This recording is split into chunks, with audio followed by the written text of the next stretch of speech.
বিসমিল্লাহির রহমানির রহিম। প্রিয় উপস্থিত, আজকের এই জনসভায় উপস্থিত মুরব্বীবর্গ, উপস্থিত মা বোনেরা, প্রিয় এলাকাবাসী ভাই বোনেরা এবং উপস্থিত আমার দলীয় নেতা কর্মী ভাইরা, আসসালামু আলাইকুম। কেমন আছেন সবাই? হ্যাঁ, আলহামদুলিল্লাহ। ভালোই থাকতে হবে আমাদেরকে। কেন ভালো থাকতে হবে? কারণ আমরা একটি কথা বলি। কি সেই কথা? করব কাজ জানা আছে, তারপরেটাকে ইয়েস। এবং সেজন্যই আজকে আমরা যেই খাল প্রায় 48 বছর আগে শহীদ রাষ্ট্রপতি জিয়াউর রহমান খনন করে গিয়েছিলেন, তারপরে সময়ের পরিক্রমায় খাল হয়ে গিয়েছে। এবং এই খালটি যখন বন্ধ হয়ে গিয়েছে, তার ফলে বহু কৃষক, এই যে আমার পাশে এক কৃষক ভাই বসে আছে, ওনার কথা একটু আগে শুনলেন আপনারা, যে এই খাল আমরা খনন করতে পারলে, শহীদ জিয়া যখন খনন করেছিলেন, তার ফলে এই এলাকার কৃষক ভাইদের সুবিধা হয়েছিল। প্রায় 2000 কৃষক পরিবারের সুবিধা পেয়েছে। 13 কিলোমিটার লম্বা খাল, বহু মানুষের সুবিধা পাবে। শুধু কৃষক ভাইরা না, খালের দুই পাশে যারা থাকে তারাও পানির সুবিধা পাবে। কাজেই এই খালটি খনন করতে হবে। এইরকম আমরা সারা বাংলাদেশে 20,000 কিলোমিটার খাল খনন করব ইনশাল্লাহ আগামী 5 বছরে। কারণ আমরা বাংলাদেশকে খাদ্যে স্বয়ংসম্পূর্ণ আছে, আমরা আরো খাদ্য উৎপাদন বৃদ্ধি করতে চাই বাংলাদেশের, যাতে খাদ্যের জন্য কোনো মানুষকে কষ্ট পেতে না হয়। আল্লাহ রাব্বুল আলামিন বাংলাদেশের মাটি এত উর্বর করে দিয়েছেন যে আমরা যদি সময় মতন পানি দিতে পারি, তাহলে আলহামদুলিল্লাহ আল্লাহর রহমতে এখানে ফসল পড়ে। ঠিক না কৃষক ভাই? পানি ঠিক মতন দিলেই ফসল ফলে। এখন প্রিয় ভাই বোনেরা, এই যে আমরা খাল খনন করব, এই কথাটি কবে বলেছিলাম বলেন তো? হ্যাঁ, কবে? ইয়েস, নির্বাচনের আগে বলেছিলাম। কারণ আমরা জানি খাল খননের ভিতর দিয়ে কৃষক ভাইদের উপকার হবে। কৃষক ভাইদের উপকার হলে কৃষকরা ধীরে ধীরে স্বাবলম্বী হবে, এবং কৃষকরা স্বাবলম্বী হলে এই দেশের অর্থনীতি ধীরে ধীরে মজবুত হবে। এই দেশের অর্থনীতি মজবুত হলে এই দেশের মানুষের অর্থনীতি মজবুত হবে। প্রিয় ভাইরা, ভাই বোনেরা, আমরা শুধু খালের কথা বলিনি, খালের সাথে আমরা আরো কয়েকটি কথা বলেছিলাম। আজকে আপনাদের এখান থেকে আমি যাব চাঁদপুর সদরে, সেখানেও দুটি কর্মসূচি রয়েছে। তার মধ্যে একটি কি কর্মসূচি আছে যে জানেন না কে? হ্যাঁ, জানেন? কে কে জানেন? হাত তুলেন তো। তো আপনারা সব খবরই রাখেন, আর বক্তব্য দিব কি? বক্তব্য দরকার আছে? ও আচ্ছা, তারপরে বক্তব্য দিতে হবে। আচ্ছা ঠিক আছে, নয় একটু দিলাম। তো এই যে এখন চাঁদপুর সদরে যাব, চাঁদপুর সদরে একটি আছে খাল খনন, আর আরেকটি আছে ফ্যামিলি কার্ড। শব্দটা চেনা চেনা লাগে? ফ্যামিলি কার্ড কার কাছে চেনা চেনা লাগে? আচ্ছা, ওই যে পিছনে গাছতলায় ভাই বোন, আপনাদের কাছে চেনা চেনা লাগে শব্দটা? আচ্ছা আলহামদুলিল্লাহ। ওই যে পারে মানুষ, আপনাদের চেনা চেনা লাগে? আচ্ছা, ধন্যবাদ। ছোট বন্ধুরা, তোমাদের কাছে ফ্যামিলি কার্ড চিনো? শুনেছো? আগে কথা শুনেছো ফ্যামিলি কার্ডের কথা? আচ্ছা, এখন প্রিয় ভাই বোনরা, এই ফ্যামিলি কার্ডের প্রতিশ্রুতি আমরা নির্বাচনের আগে এই দেশের মানুষের কাছে দিয়েছিলাম। এই ফ্যামিলি কার্ডের লক্ষ্য কি? এই যে আমাদের ছোট ছোট বোনেরা এখানে দাঁড়িয়ে আছে, দেশনেত্রী খালেদা জিয়া যখন দেশ পরিচালনার দায়িত্বে ছিলেন, তখন এই যে আজকে যারা শিশু এখানে দাঁড়িয়ে আছে, মেয়েরা যারা, নারীদের শিক্ষা ব্যবস্থা উনি ক্লাস 12 পর্যন্ত, ক্লাস 1 থেকে ক্লাস 12 পর্যন্ত উনি বিনামূল্যে করে দিয়েছিলেন। আজকে আমরা সিদ্ধান্ত নিয়েছি দেশনেত্রী খালেদা জিয়ার সেই কর্মসূচিকে আমরা আরো আগিয়ে নিয়ে যাব, এবং ইনশাআল্লাহ আমরা এই যে মেয়েদেরকে শিক্ষা ব্যবস্থা ইন্টারমিডিয়েট পর্যন্ত ফ্রি আছে, এটাকে আমরা ডিগ্রি বা স্নাতক পর্যন্ত আমরা ইনশাআল্লাহ ফ্রি করব। এবং শুধু তাই নয়, যে সকল মেয়েরা ভালো রেজাল্ট করবে ইনশাআল্লাহ, তাদেরকে আমরা সরকারের পক্ষ থেকে ইনশাআল্লাহ উপবৃত্তির ব্যবস্থা করব। কাজে মন দিয়ে সবাইকে পড়তে হবে, তোমাদেরকে মন দিয়ে পড়তে হবে, তাহলে তোমরা সরকার থেকে উপবৃত্তি পাবে। এখন আসুন প্রিয় ভাই বোনেরা, কেন আমরা আমাদের মায়েদেরকে বা আমাদের বোনদেরকে শিক্ষিত করতে চাই, একই সাথে তাদের হাতে ফ্যামিলি কার্ড তুলে দিতে চাই? কারণ এই দেশের জনসংখ্যার অর্ধেক হচ্ছে নারী। আমরা যদি আমাদের প্রত্যাশিত বাংলাদেশকে গড়তে চাই, তাহলে এই নারীদেরকে যদি আমরা স্বাবলম্বী না করি, শিক্ষিত না করি, অর্থনৈতিকভাবে স্বাবলম্বিত না করি, তাহলে আমাদের এই দেশকে এগিয়ে নিয়ে যাওয়া সম্ভব না। এবং সেই জন্যই আমরা সিদ্ধান্ত নিয়েছিলাম, বাংলাদেশের মানুষের কাছে আমরা প্রতিশ্রুতি দিয়েছিলাম যে বিএনপি 12 তারিখের নির্বাচনে যদি আপনাদের সহযোগিতা, আল্লাহর রহমতে বাংলাদেশের জনগণের সমর্থনে সরকার গঠন করে, ইনশাল্লাহ আমরা দেশের 4 কোটি পরিবার রয়েছে, ধীরে ধীরে আমরা এই পরিবারের যারা মায়েরা আছে, গৃহিণীরা আছে, তাদেরকে আমরা ফ্যামিলি কার্ড এক এক করে পৌঁছে দিব। এবং সেই ফ্যামিলি কার্ডের মাধ্যমে আমরা 2,500 টাকা করে প্রতি মাসে আমরা মায়েদের হাতে তুলে দিব, যাতে করে সেই মায়েরা পরিবারের শিশুদের লেখাপড়া বলেন, স্বাস্থ্য বলেন, সবকিছু ঠিকভাবে যত্ন নিতে পারে। ধীরে ধীরে যাতে মায়েরা ছোট ছোট ব্যবসা বাণিজ্য করার মাধ্যমে স্বাবলম্বী হয়ে গড়ে উঠতে পারে। কারণ মা যদি শিক্ষিত হয়, পরিবার শিক্ষিত হয়। মা যদি স্বাবলম্বী হয়, একই সাথে পরিবারের সকল সদস্য ধীরে ধীরে স্বাবলম্বী হয়। প্রিয় ভাই বোনেরা, এই প্রতিশ্রুতি আমরা দিয়েছিলাম। আজকে আমার এখানে এই যে স্টেজের মধ্যে এক কৃষক ভাই বসে আছে, ওনার বক্তব্যে উনি কৃষক কার্ডের কথা বলেছে, শুনেছেন আপনারা?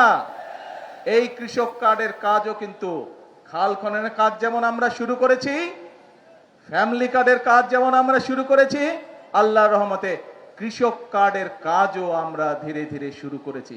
হতে পারে এখন পর্যন্ত কেউ বলতে পারে যে আপনারা তো অল্প দিয়েছেন। হ্যাঁ, আমরা কাজটি শুরু করেছি, সরকারের কাজ ধীরে ধীরে এগোয়। কারণ এই যে সামনে বাজেট আছে, এই বাজেটে আমরা ফ্যামিলি কার্ড এবং কৃষক কার্ডের জন্য অনেক বেশি বরাদ্দ রাখবো। কারণ বর্তমানে যেই বাজেট চলছে, এটি তো বিএনপি সরকারের বাজেট না, এটি বিএনপি সরকারের আগে যেই অন্তর্বর্তীকালীন সরকার ছিল তাদের করে যাওয়া বাজেট। এবং সেই বাজেটের মধ্যে ফ্যামিলি কার্ডের কোনো টাকা দেওয়া ছিল না, সেই বাজেটের মধ্যে কৃষক কার্ডের জন্য কোনো টাকা দেওয়া ছিল না। সেই জন্য ইনশাল্লাহ এবার আপনাদের সরকারের বিএনপি সরকার বাজেট তৈরি করছে এবং সেই বাজেটের মধ্যে ফ্যামিলি কার্ডের জন্য বরাদ্দ রাখা হবে, সেই কার্ডে কৃষক কার্ডের জন্য বরাদ্দ রাখা হবে কৃষক ভাইদের জন্য। আমরা চাই মায়েরা যেমন স্বাবলম্বী হবে, আমাদের দেশের কৃষক ভাইরাও স্বাবলম্বী হবে। সেই জন্য কৃষক কার্ডের মাধ্যমে প্রতি বছর যাতে কৃষক ভাইদের যে সার, কীটনাশক, যেসব বীজ, ফসলের বীজ, এগুলো কিনতে যেই টাকাটির প্রয়োজন, তার একটি অংশ আমরা সরকারের পক্ষ থেকে ফ্যামিলি কার্ডের মাধ্যমে কৃষক ভাইদের হাতে পৌঁছে দিব, যাতে করে তাদের জন্য সমস্যা না হয়। প্রিয় ভাই বোনেরা, কি আপনারা সবাই কৃষক? গুড।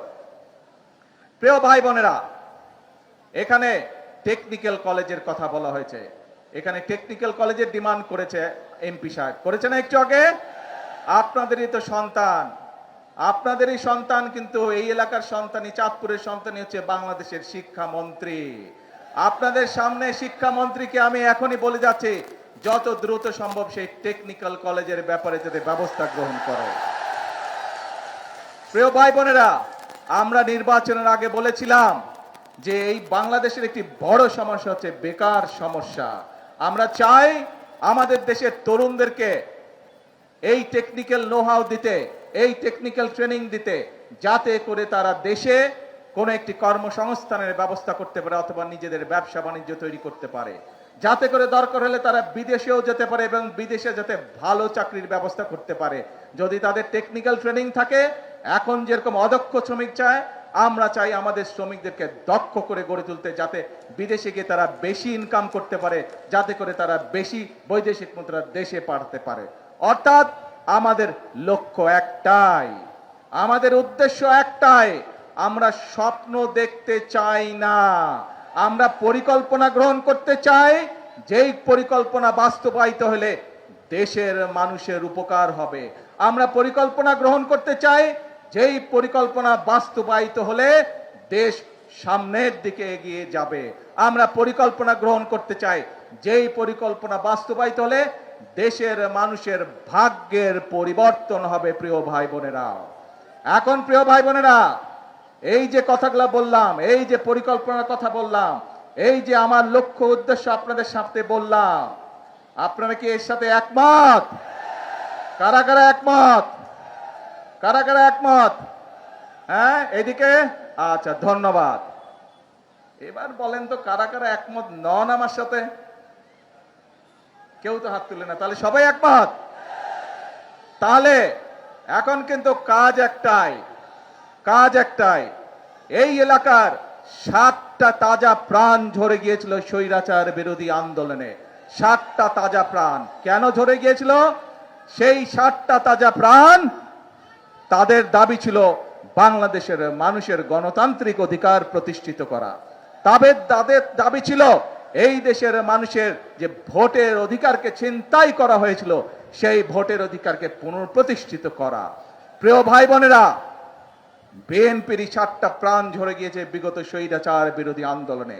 এইভাবে সারা বাংলাদেশে শুধু বাংলাদেশ জাতীয়তাবাদী দল বিএনপির শত শত নেতাকর্মী তাদের জীবন আত্মহতি দিয়েছেন। শুধু জুলাই আগস্ট মাসেই আমাদের সারা বাংলাদেশে প্রায় 450 মতন নেতাকর্মী সেদিন খুন হয়েছিল প্রিয় ভাই বোনেরা, 1.5 মাসের আন্দোলনে।